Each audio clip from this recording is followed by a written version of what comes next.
Hello Commanders! Welcome back to the command table. I am Mathermar and I'm going to be taking you through the Divine Sanctuary. We are in the second season since the release of Journey and we have just passed halfway through that season. So we've been 3 weeks in and this is where we're at. So before we get into that, if you would please be so kind as to like, subscribe, and if you want notifications when I drop new videos, hit that notification bell. And if you have any questions or comments, please feel free to leave those below.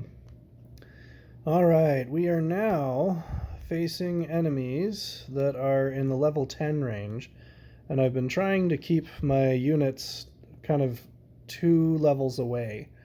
So just to show that you don't have to have super high level units to do everything. We're in the course of this zone, we're going to be getting up to level 11, so we're going to have to start upgrading to level 9. Alright, for this one, I've got some Thorn Guards right here that I want to take care of, so I've got the Bomb Bot to resolve that. Then these Assassins I've placed on the top and bottom of these Archers, and they'll work towards the center of those. I don't think they're going to get all the way through before the Stormcaller or the Frost Wizard messes up their train. But we're going to have all these other units, all the Shield Bearers and the Arcane Blades. They're all going to converge on this Brute that has a Draining Spirit attached, and that's going to do area of effect damage. The Brute is immune to freeze. That's why we picked him. So we've got the Brute there. We've also placed him far enough back to where this Stormcaller is not going to be able to chain through and get the Crystal Spire or the Valkyrie. We had 1 extra point left, and I thought, why not? We'll throw an Arcane Archer in there, and once all this melee clears out, it's going to shoot through the Stormcaller and the Frost Wizard into whatever archers are left. Okay, let's let it run. Okay, Thorn Guard's gone, Archer's getting chipped away. The Brute is able to handle quite a bit because he knocks everything back, buying time for the Valkyrie to heal it. Crystal Spire almost went down because that Brute knocked Arcane Blade into it.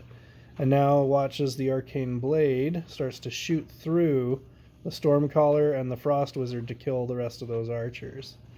Not that that was crucial to the plan working, but it's kind of nice when that works out. Alright, pretty smooth. Let's move on to 332. Alright, for this one, we have some Assassins that are going to pop up in the back, so I've got my Thorn Guards behind all of my units. So the Assassins are just going to run into those and kill themselves.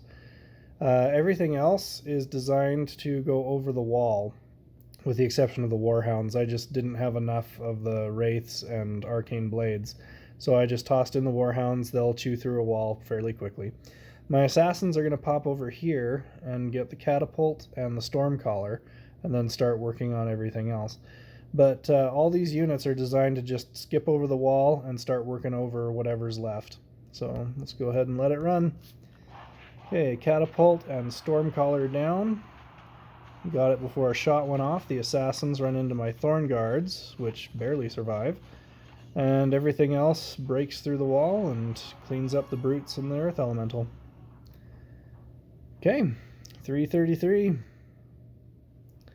Alright, this one was fun. I managed to use level 8 Mind Shrooms. If you don't have good placement when you place them on the field, you can take them off and put them back on again. Sometimes, only level 8, you may have a funky formation to where it's thinner.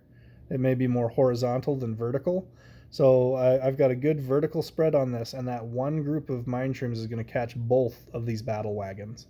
It almost doesn't even matter what I put down here after that, other than maybe the Assassins. So we're going to take out the Catapult, we're going to flip both of the battle wagons, and just fill in the blanks for whatever you want to put down here. Alright, here goes. Goodbye Catapult. Both battle wagons are mine. And the reason I put my army down here is because the battle wagons basically ran through everything that was on the top. So why force my troops to run faster, or further than they need to? Just put them on the bottom and work through whatever's down there. Alright, 334. We're cruising right along. Okay, this one, we have a Phoenix We have 4 groups of warhounds and an untamed beast with a whole bunch of hammer throwers around the back. Now, if you want to, you can do the trick where you put all of your units on the back and make sure that you don't have anything directly in front of that untamed beast, and it will run back and start chewing on those hammer throwers. I didn't feel the necessity to do that. I just thought, why not? Let's just blow it up. We'll put our assassins to take care of the Phoenix, and then we'll have a swarm, kind of a mini swarm melee group that's just going to zip through and grind through all of this. I had a couple extra army points, so I put the Risen Warriors to kind of absorb some of the damage from the hammer throwers as the rest of my melee swarm goes through. I didn't put a battle drummer in because these are all ranged. So that is why I did that. Let's go ahead and let it run.